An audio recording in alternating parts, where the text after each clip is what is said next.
어른을 위한 고전의 숲.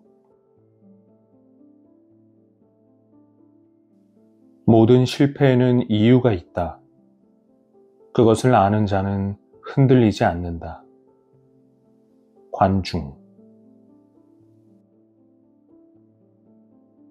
1000명의 벗보다 나를 알아주는 한 사람이 더 귀한 법. 실패라는 말은 언제나 두렵다. 그래서 인간은 누구나 살아가는 동안 가능한 한 실패를 경험하지 않기를 바란다. 실패로 인해 겪는 마음의 고통은 이루 다 말할 수 없을 만큼 아프다. 그처럼 자신이 초라하고 쓸모없고 무능해 보이는 때가 없다. 때론 남 탓, 부모 탓, 세상 탓 등 문제를 외부로 돌리기도 하지만 실패가 가져다주는 쓰라림의 가장 밑바닥에는 결국 자기 자신의 무능함을 마주해야 하는 고통이 또아리를 틀고 있다. 특히 능력만 있으면 뭐든지 할 수 있다고 믿는 사회에서는 그 쓰라림이 더 클 수밖에 없다. 그 옛날에는 가난한 사람이란 불운해서 혹은 신이 져버려서 그런 일을 당한 가련한 사람으로 여겨졌다. 하지만 현재와 같은 능력지상주의 사회에서는 가난한 사람이나 사회적으로 낮은 계층에 있는 사람을 실패자로 취급한다. 개인의 능력과 열정만으로 성공할 수 있다는 믿음 뒤에는 실패 또한 각자의 무능이 불러온 결과라는 인식이 자리하고 있기 때문이다. 개인의 열정과 노력으로 무엇이든 다 할 수 있다고 믿는 이 시대에는 실패란 무능과 같은 말이고 실패한 자는 루저일 뿐이다. 따라서 실패가 주는 충격은 그 어떤 시대보다 더 가혹해지고 말았다. 사람들이 작은 실패에도 쉽게 좌절하는 이유가 여기에 있다. 그런가 하면 실패에 대한 가혹한 시선에 상처받은 이들을 위한 힐링의 요구도 높아져 간다. 그러나 이 세상에는 희망 고문과 같은 거짓 격려, 그리고 스스로 성장할 힘을 주지 못하는 마약 같은 위로가 넘쳐나고 있다. 그렇게 더 많은 사람의 가슴이 멍들어간다. 그렇다고 평생 아무것도 시도하지 않고 살 수는 없지 않은가. 실패의 쓰라림으로 인해 앞으로 나아가는 것이 겁이 날 때, 또 다른 실패가 두려울 때, 관중이 들려주는 이야기를 들어보자. 관중은 춘추시대의 한미한 집안 출신으로 재상이 되어 제나라를 중국 세계 질서의 중심에 서게 한 인물이다. 그는 사인이 이룰 수 있는 가장 높은 지위에 올라 임금과 같은 부와 권력을 지녔던 성공한 사람의 대명사였다. 재상으로 환공을 보필하며 약 40여 년간 제나라를 다스린 관중은 부민 부국을 요체로 하는 그의 독특한 정치 철학을 바탕으로 정치, 경제, 외교, 군사 방면에서 탁월한 능력을 발휘했다. 안으로는 제나라를 부국강병하게 만들었고 밖으로는 환공을 춘추 5패의 첫 패자로 세웠다. 주나라 왕실을 높이고 오랑캐를 물리치는 존왕양이,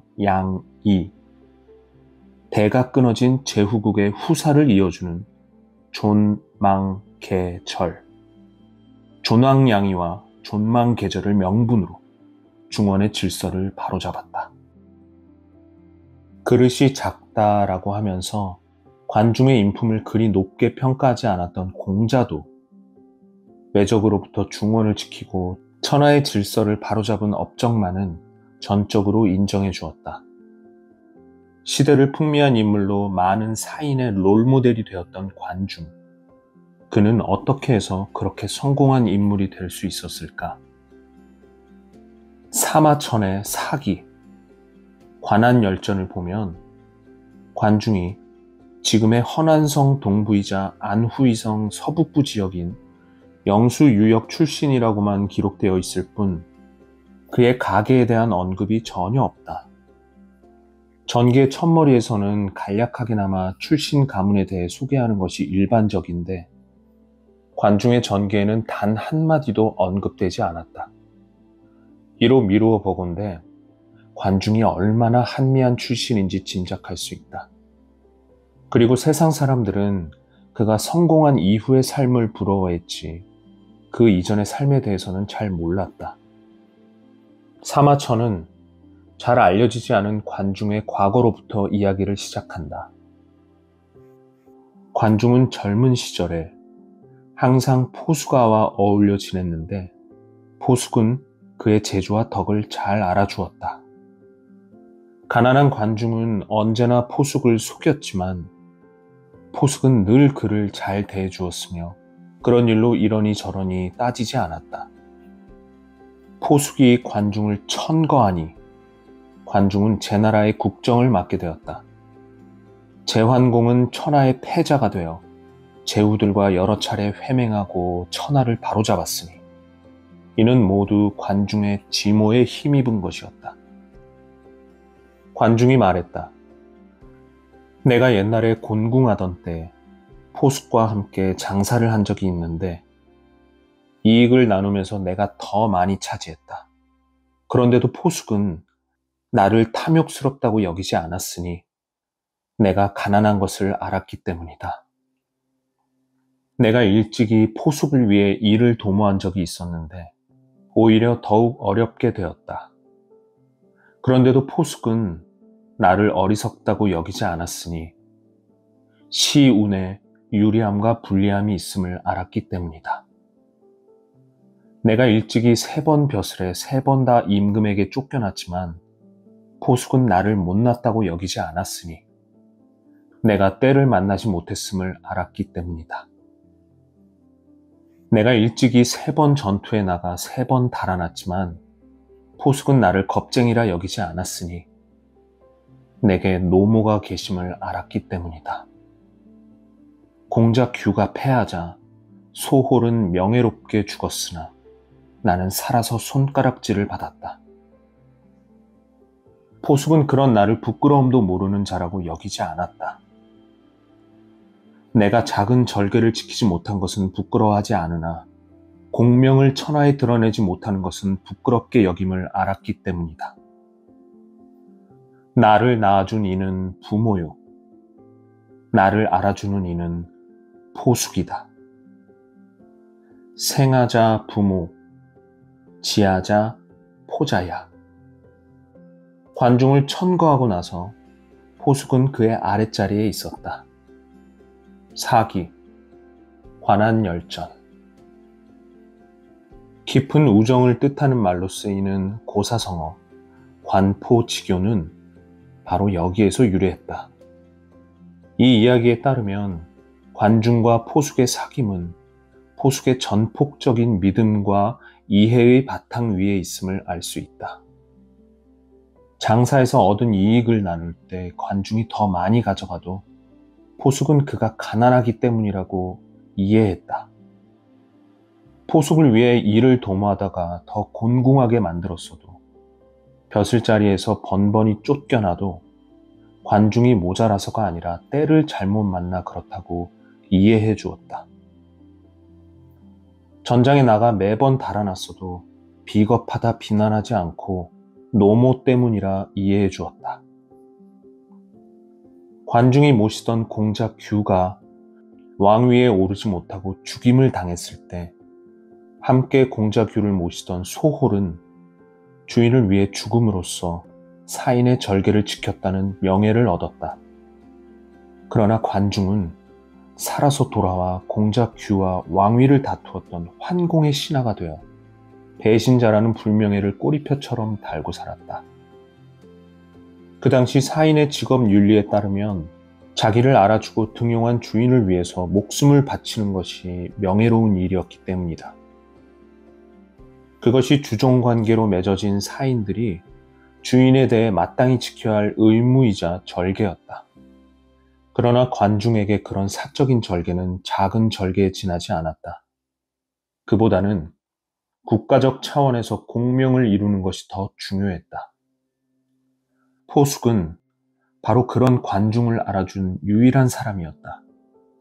탐욕스럽다, 모자란다, 비겁하다, 수치를 모르는 배신자다 등 세인이 관중에게 던진 모든 비난 뒤에서 감히 발화되지 못한 관중의 마음을 고스란히 읽어준 사람은 오직 포숙뿐이었다. 훗날 관중이 재상이 되어 눈부신 업적을 남길 수 있었던 것은 이러한 포숙이 있었기 때문이다. 그래서 관중은 나를 낳아준 이는 부모요, 나를 알아준 이는 포숙이다 라고 한 것이다. 생하자와 지하자로 대구를 이루는 이 말은 관중에 대한 포숙의 우정을 관중 자신을 존재하게 한 부모의 은혜와 동등한 차원으로 끌어올리면서 포숙의 알아줌에 방점을 찍는다. 포숙처럼 내 마음을 알아줄 지하자를 한 명이라도 꼽을 수 있는 인생이라면 정말 잘 살았다고 말할 수 있지 않겠는가? 스스로에게 질문해보자. 나를 낳아준 이가 부모라면 나를 알아주는 이는 누구인가? 관포지교의 이러한 내막을 듣고 나면 대부분의 사람들은 나에게도 그런 친구 하나만 있었으면 좋겠다라고들 한다. 그러나 그런 친구를 얻으려면 본인부터 먼저 포숙이 되어야 한다는 사실을 명심할 필요가 있다. 누군가에게 자기가 포숙과 같은 친구가 되어주지 못한다면 자기도 포숙 같은 친구를 만날 수 없는 법이다.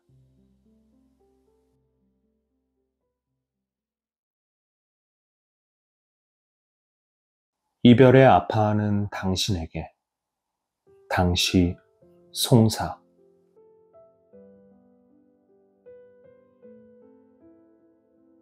꽃이 진다고 슬퍼하지 마라. 곧 새싹이 움틀 것이므로. 봄을 주제로 한 한시에는 유독 봄이 가는 슬픔, 꽃이 지는 슬픔을 주제로 한 작품이 많다. 20대의 나는 그런 정서에 공감이 되지 않았다. 대학 시절 주로 명품으로만 선별해서 당송시를 배웠던 그때는 정말로 이해할 수 없었다. 명작으로 꼽히는 작품 가운데 봄에 느끼는 기쁨을 노래한 시가 그렇게 드물었던 이유를, 왜 피는 꽃보다 지는 꽃이 그토록 많은 시인들의 마음을 사로잡았는지를. 지금 생각해보니 그건 아마도 20대였기 때문이었던 것 같다. 시간이 흐르고 봄이 가고 꽃이 시드는 그 풍경이 우리 인생에도 펼쳐진다는 것을 깨닫기 시작한 것은 30대 후반이었으니 말이다. 30대 후반에 접어들고 나서야 지는 꽃을 서러워하는 것이 사라져가는 아름다운 것들에 대한 애도임을 어렴풋이 감지했다. 그러나 그때도 분명하게 알아채지는 못했다. 다만 그때는 그저 지는 꽃에서 내 모습을 보았고 비로소 그 시인들의 정서에 공감하며 울었다. 그 중에 김소월의 봄비가 특히 가슴을 후벼 팠다. 마흔을 훌쩍 넘기기까지 나는 해마다 봄이면 이 시를 읊으며 눈물 짓곤 했다. 지는 꽃을 하염없이 들여다보며 사라져가는 청춘을 붙들 수 없는 안타까움과 슬픔으로 내 몸은 꽃자리에 주저앉아 우노라를 끝없이 되뇌며, 그때의 봄비는 봄의 눈물이었고 꽃이 흘리는 눈물이었다. 피는 꽃의 아름다움보다 지는 꽃에 대한 안타까움이 가슴에 더 깊이 다가오자 20대에는 결코 이해할 수 없었던 시인들의 마음을 마침내 알 수 있었다. 그때 내 마음은 흡사 당나라 시인 이상은의 시 지는 꽃과 같았다. 높은 누각의 상춘객들 다 떠나자 작은 정원에 꽃이 어지러이 날린다.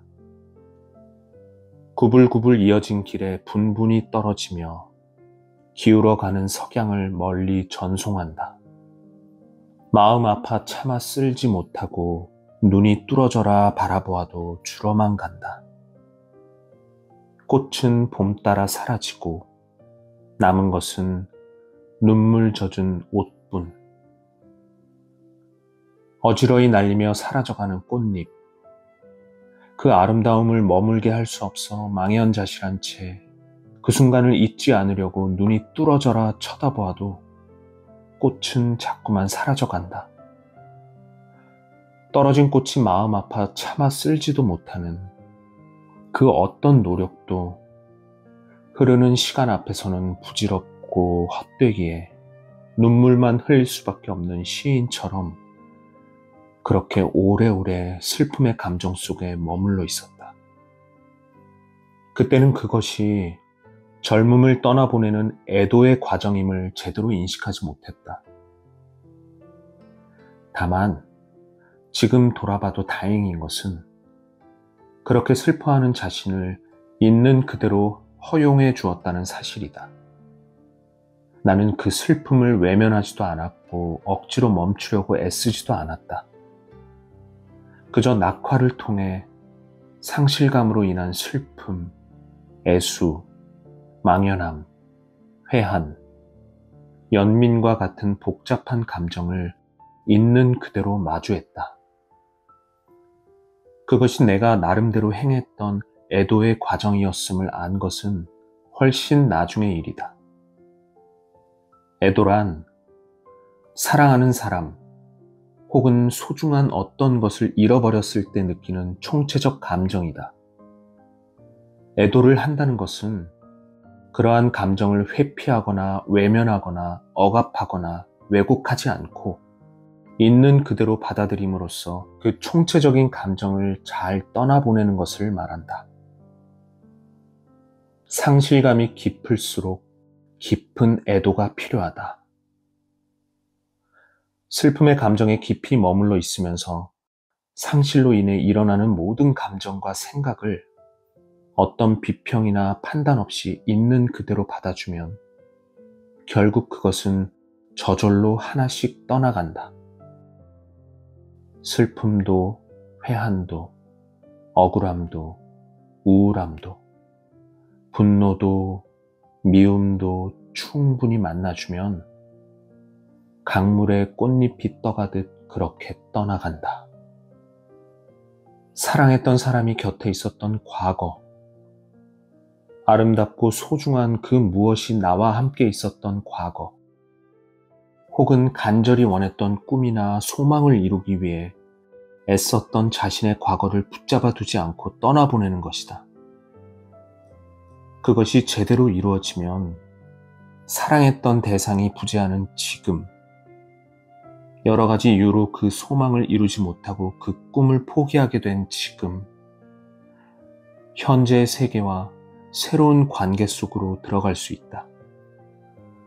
상실의 슬픔을 애도하는 동안 우리 안에서는 자기도 모르게 치유와 성장이 일어나고 새로운 삶의 지평으로 나아가는 경험을 하게 된다. 그때 우리는 마침내 과거의 자신과 결별하고 새로운 자기 자신으로 다시 태어난다. 그것은 일상에서 경험할 수 있는 죽음과 부활의 경험이다. 내게는 그것이 정말이지 우연한 사건으로 다가왔다. 익숙했던 한 수의 시가 전혀 다르게 해석되는 경험을 통해서였다. 송나라 여시인 이청조의 사, 여몽룡은 오랫동안 낙화의 슬픔을 노래한 가사로 읽었던 작품이었다.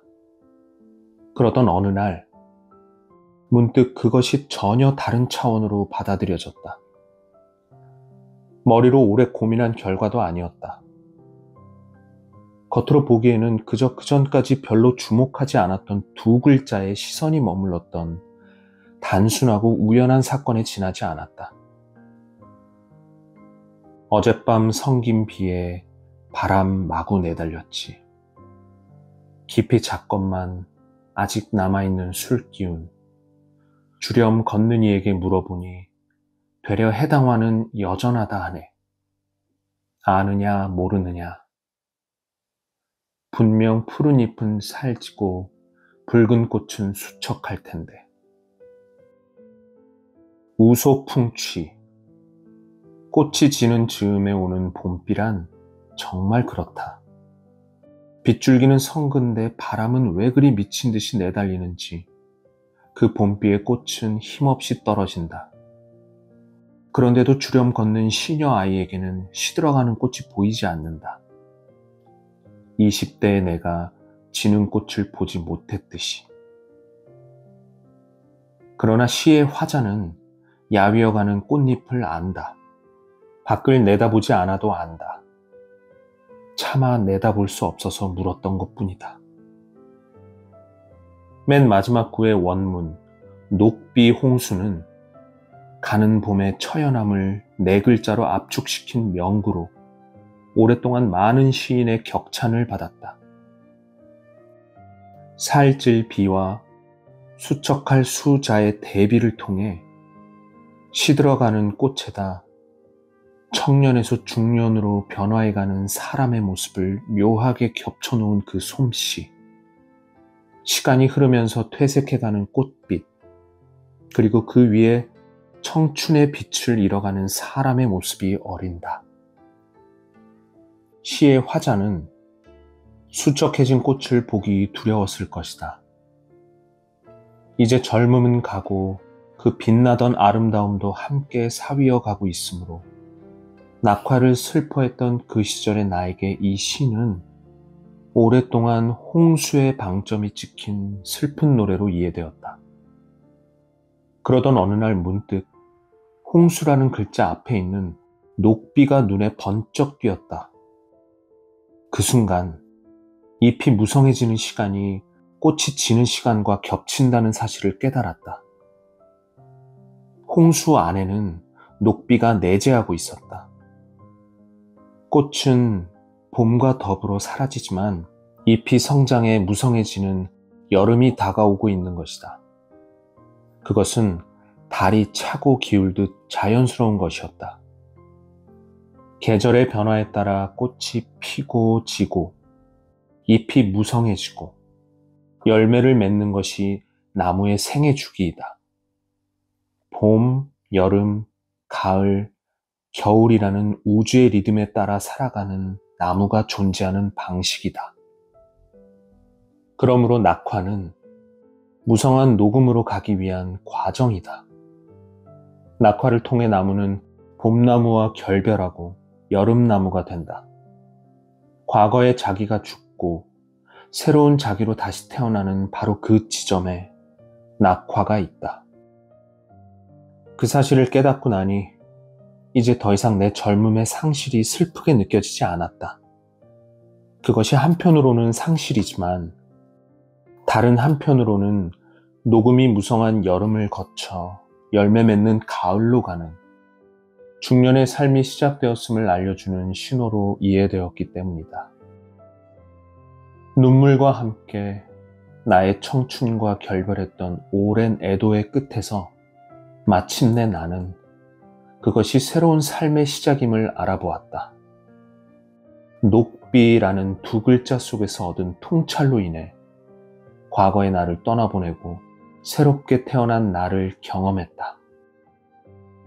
새로운 인식의 지평으로 나아가게 했던 그 통찰이 불현듯 내게 일어난 것은 우연처럼 보일지라도 우연히 얻어진 것이 아니다. 그 이전에 나의 상실감을 충분히 애도하는 과정을 거쳤기 때문에 가능했다고 생각한다. 우연을 가장한 필연이 바로 이런 것일 게다.